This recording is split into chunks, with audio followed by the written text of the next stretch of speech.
Good morning, students. Welcome to online learning class.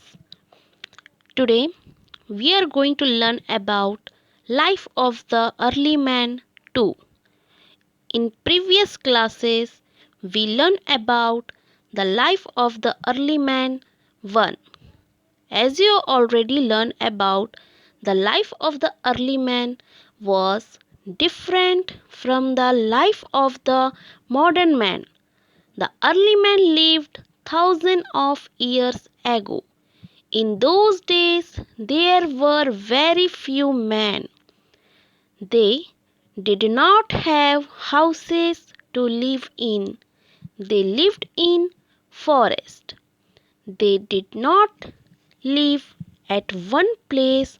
They wandered here and there like wild animals. The early man had to face many difficulties. He found it difficult to protect himself from wild animals.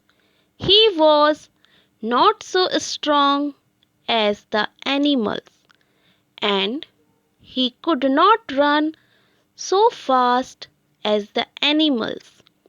He did not have any weapons to protect himself from these animals. The early man had another difficulty. He did not know how to grow food for himself. He had to live on what he could get in the forest. He lived on roots and fruits only. Sometimes he killed wild animals and ate their flesh, but it was not easy to dig roots and kill animals with bare hands. So the early man started making use of stones. He found that the stones with sharp edges were more useful for digging and killing. Slowly, he learned to make simple tools of stone. For example, he would tie a sharp stone at the end of a long stick. Now he could kill an animal without going near it. These stone tools brought a big change in the life of the early man. Now he could hunt easily. He could also protect himself against wild animals. Sometimes there were forest fires. The early man saw that the wild animals were afraid of fire. So the early man started using fire for his protection. He would light a fire and keep it burning. Now the wild animals did not come near him. Fire protected him from cold also. One day, perhaps, a piece of flesh dropped from the early man's hand and fell into the fire. The piece got roasted. When he took it out and tasted it, he found that it was tender and tasty. Thus, perhaps the early man learned the use of fire for cooking food.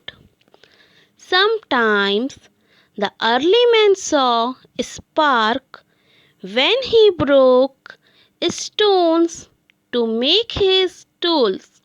Perhaps one day some spark fell on dry leaves and caught fire.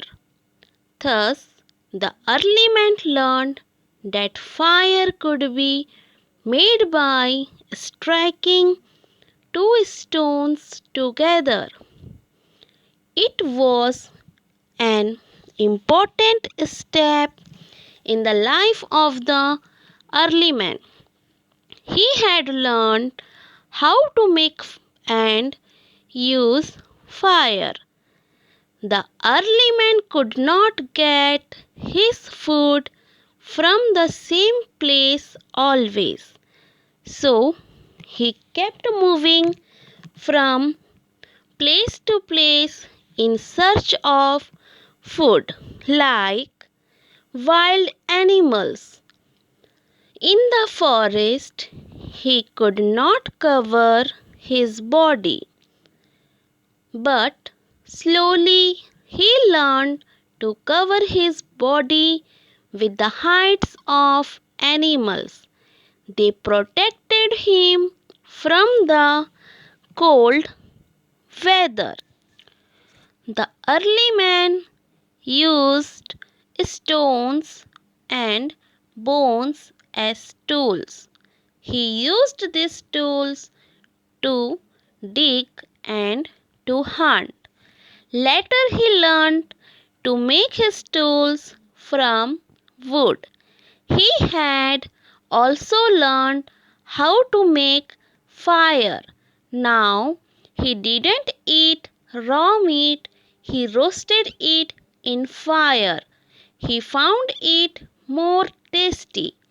Now, see about how they are using stones as tools. Slowly, man learned the use of metal to make his tools, pots, and pans. Copper was the first metal used by man. Perhaps it was found just by chance. Copper is found in nature in the form of lumps. It is a shining metal, reddish brown in color. The early man must have been attracted by the luster of these lumps in the earth. He found that these lumps could be easily beaten into any shape. Knives and weapons could be made from them more easily than from stone. Later he discovered that he could soften the metal in fire and bend it into any shape. Now he started searching for this metal more and more. It marked the beginning of mining. Copper was used for many thousand years. Then iron was discovered. It proved a very useful metal. It was much stronger than copper. Almost anything could be made of it. Man started using iron to make his spears, axes, sickles, hammers, plows, and many other things. The use of iron tools made hunting, digging, and farming much easier for man. He could cut down trees easily. He could chop wood for his use. He could make wheels that would not break. In fact, iron proved useful for all kinds of work. It helped in the work of a hunter a blacksmith, a carpenter, a potter, a farmer, and so on. That's all for today. Thank you, students.